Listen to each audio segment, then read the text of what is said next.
The Panama Riots were touched off at approximately 4:40 Thursday afternoon when about 200 students from the Panamanian high school, the Instituto Nacional, arrived at Balboa School in the Canal Zone. The Panamanian students were stopped across the street from the school. They carried an assortment of Panamanian flags in the Canal Zone, and only the Panamanian flag. Captain Gaddis Wall of the Zone Police learned zone students. Many of the zone students were moved into the school library. But the Panamanian students changed their minds and instead demanded to fly their flag from the high school flagpole and sing their national anthem. This was not permitted. The students' apparent leader, Guillermo Guevara Paz, had lengthy discussions with the student group, but had considerable difficulty in reconciling their extreme intentions and commanding their attention.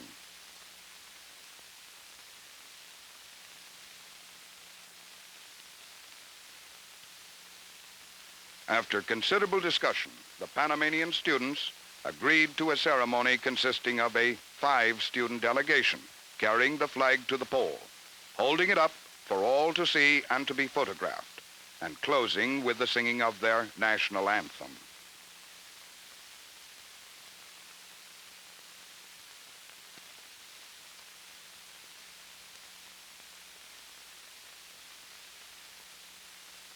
As the student delegation approached the flagpole, the principal of Balboa High School appealed to the Canal Zone students to maintain proper decorum.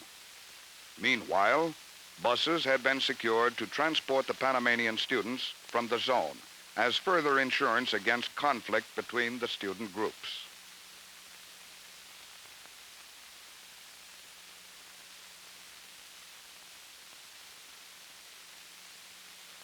The arrival of the Panamanian delegation caused a large crowd to press around the flagpole. Captain Wall requested zone students to be respectful and explained the purpose of the student delegation.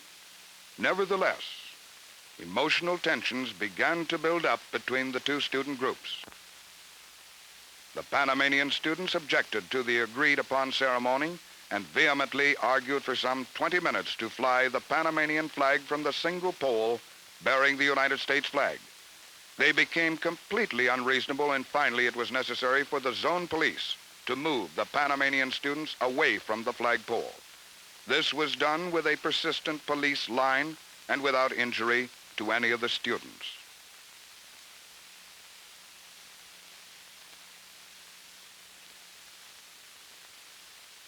Emotions were high, and the Panamanian students became extremely disorderly after being removed from the vicinity of the flagpole.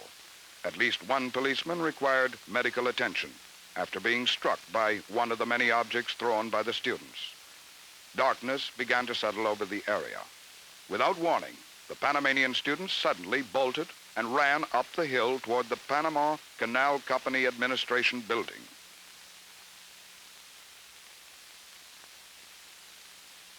The Panamanian students followed an erratic course, leaving a wake of wanton destruction as they left the canal. Canal Zone cars, homes, and a bus terminal were severely damaged. At the zone boundary, the students were met by large mobs that had gathered as a result of inflammatory radio and television broadcasts. The mob was observed by Major Bolivia Urratia, a commander of the Panamanian police, but no effort was made to stop them. Automobiles and the Pan American building were set ablaze. Gas mains were broken and traffic lights uprooted. Countless Molotov cocktails were thrown, and the intensity and severity of destruction increased along 4th of July Avenue as the size of the mobs increased. For the most part, the zone boundary extends to the middle of this avenue, and in some instances to the far curb.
Meanwhile, Carlos Arosamena, an active communist, was inciting a mob gathered outside the gates of the presidential palace. He and Eliseo Salas, a pro-Castro agitator, along with students who participated in the flag incident at the Canal Zone High School, had an audience with President Chiari. Outside the palace, another active communist, Floyd Britton, was in the vortex of the crowd. President Chiari greeted the swarming mob from the balcony of the presidential palace, but did nothing to disperse the mob.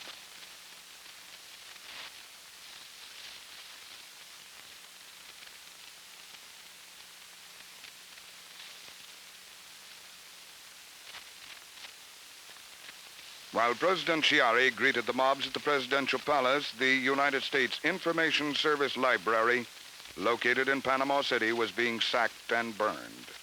Fires were raging in the street and in the library. Audiovisual trucks used by USIS in their instruction programs were overturned and burned. The library was completely gutted. Tempo of destruction increased in other parts of the city, as in the San Francisco area, where many Americans lived.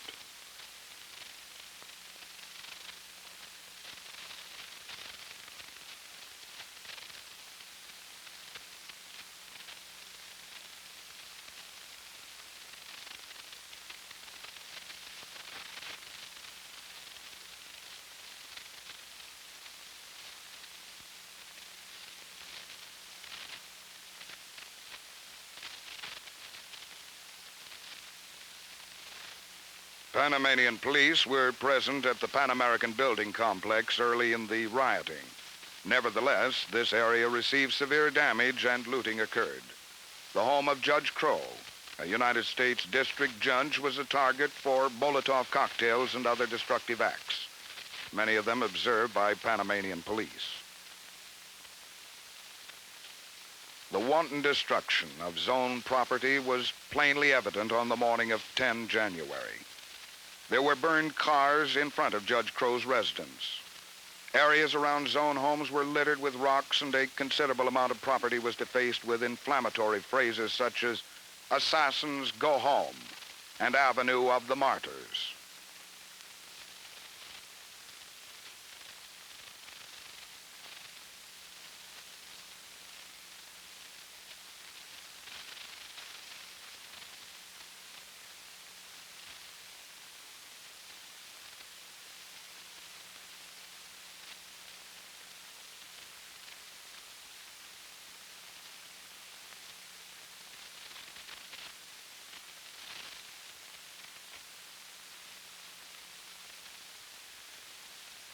During 10 and 11 January, mobs continuously formed throughout Panama City and roamed the streets. Panamanian police did little to deter these mobs.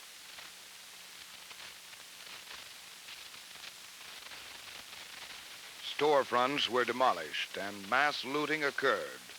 Looters fought among themselves using clubs and fists. It is strongly indicated that Panamanian shop owners took severe reprisals against fellow Panamanians to protect their property.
4 days passed before the Panamanian police took significant action to curb the mobs. Once they assumed this task, they were extremely forceful and effective, stopping the looting.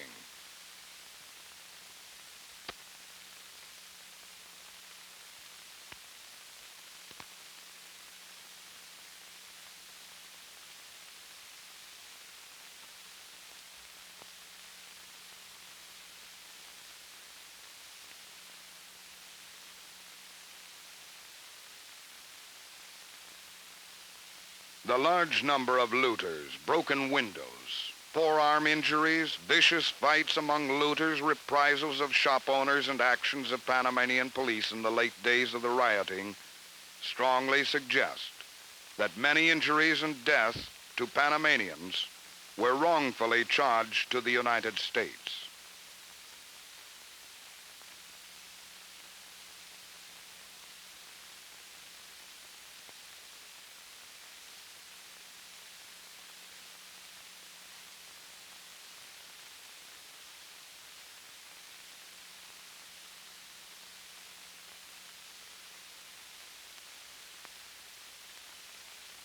Large crowds continuously gathered at the presidential palace during the 4 days of rioting. Inflammatory speeches were made, and active communists such as Victor Avila were present on 10 January outside the palace. He subsequently appeared on the palace balcony with President Chiari, along with active communist Floyd Britton. In this instance, Avila interrupted President Chiari and commanded the attention of the mob, apparently with President Chiari's sanction.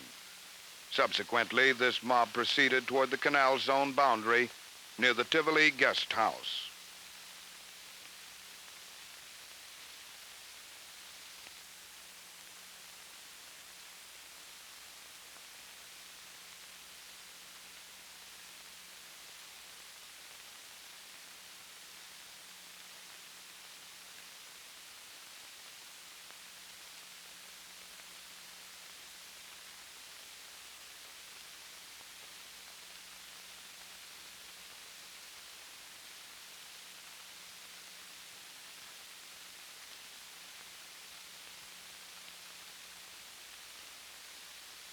The primary point of concentration for mobs on 10 and 11 January was the area of 4th of July Avenue, which separates the Tivoli Guest House from the 2 adjacent areas of Shaler Triangle and the gutted Pan American Building.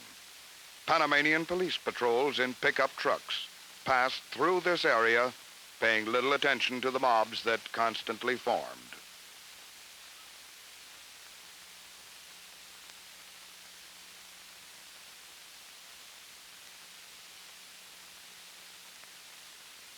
A United States monument in Shaler Triangle was defaced with the slogan, "Down with Gringo assassins, get out Yankee." The flagpole bearing the United States flag was cut down. It was carried through the streets of Panama and secured to the fence of the presidential palace and remained there for some time. The words, "We don't want the Yankee flag," were painted on the pole.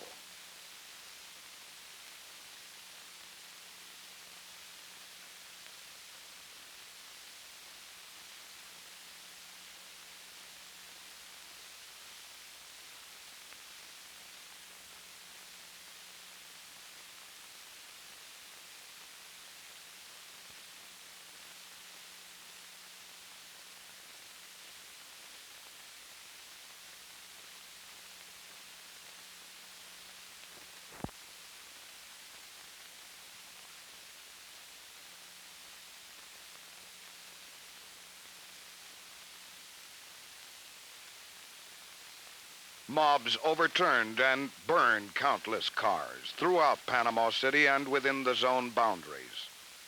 The American flag was desecrated on numerous occasions. Panamanian flags were frequently affixed to lampposts and trees within the zone boundaries. United States forces displayed exceptional restraint and only dispersed mobs when incursions into the zone became serious in terms of large, unruly mobs or destruction of buildings seemed imminent.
During 11 January, vandalism continued without interference from Panamanian police patrols.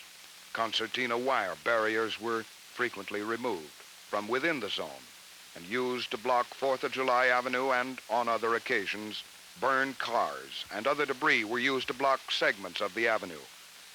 Countless incursions into the zone were made by small groups of children and adults for the purpose of planting Panamanian flags. But these groups were purposely ignored by United States soldiers stationed well within zone boundaries.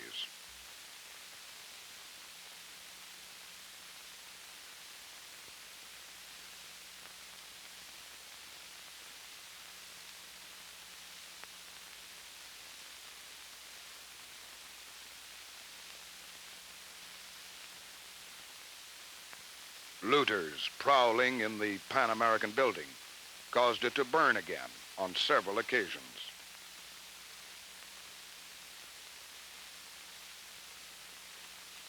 United States military forces had assumed control of the Canal Zone on the request of the Canal Zone governor at approximately 8 o'clock the evening of 9 January. Minimum force was emphasized, and even the use of tear gas was kept to a minimum. Soldiers stayed well within zone boundaries and dispersed rioters using tear gas only when deep penetrations into the zone occurred, such as this one on 11 January. It was frequently necessary to replace concertina wire barriers that were removed from the zone by mobs. Smoke screens were used to shield soldiers from the view of the mob when replacing concertina wire barriers.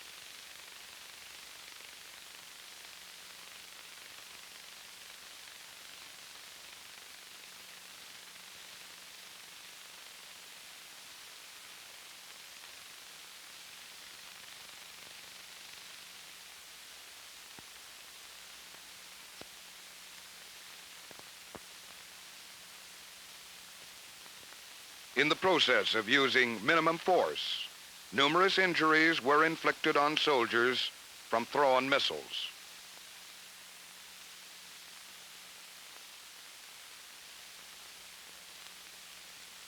Heavy sniper fire by Panamanians started during the evening of 9 January and was concentrated on the Tivoli guest house. Requests to the Panamanian government to silence snipers went unheeded for 4 days. It was necessary to engage the Panamanian snipers with selected marksmen.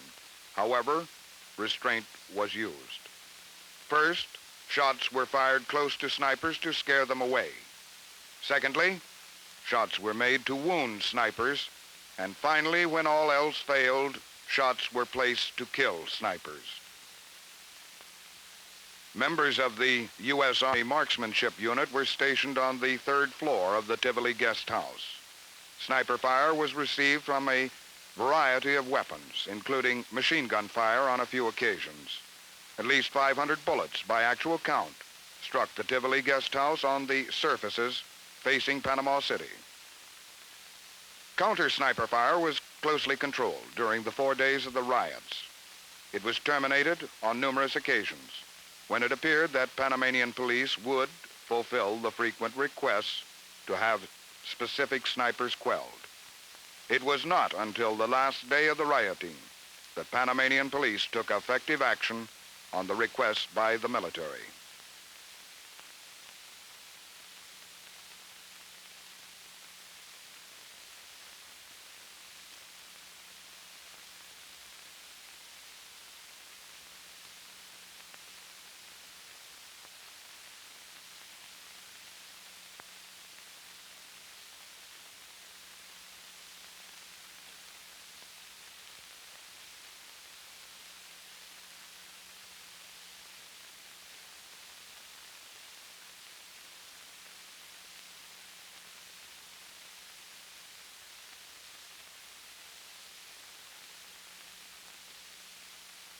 Sandbag barriers were necessary, since the wooden construction of the guest house afforded little protection to the selected marksmen.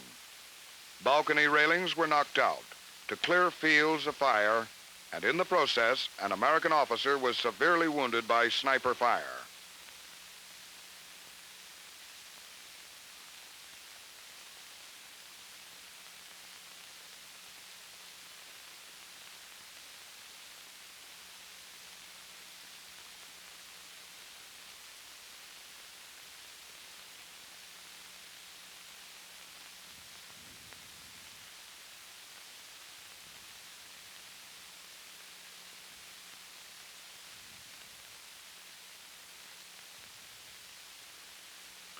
All counter-sniper fire was controlled with high-magnification spotting scopes. Mobs of 500 to 1,500 began to enter the canal zone at Colón, on the Atlantic side of the canal at approximately 9:14, the evening of 9 January. The Panamanians threw great numbers of Molotov cocktails, and sniper fire was heavy. Subsequently, Panamanians had set up roadblocks on the Transisthmian Highway near Colón, and armed civilians roamed about in full view of Panamanian police.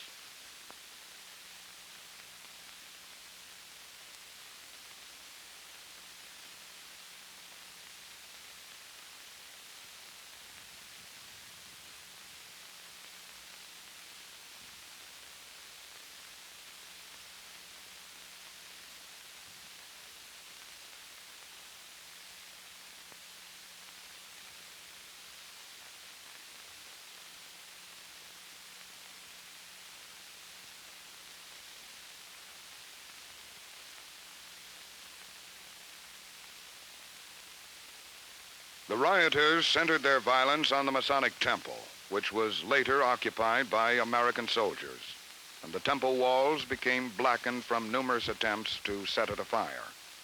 Sniper fire was also heavy, and sandbag trucks were needed to remove wounded American soldiers. Considerable vandalism and looting occurred with no significant intervention by Panamanian police.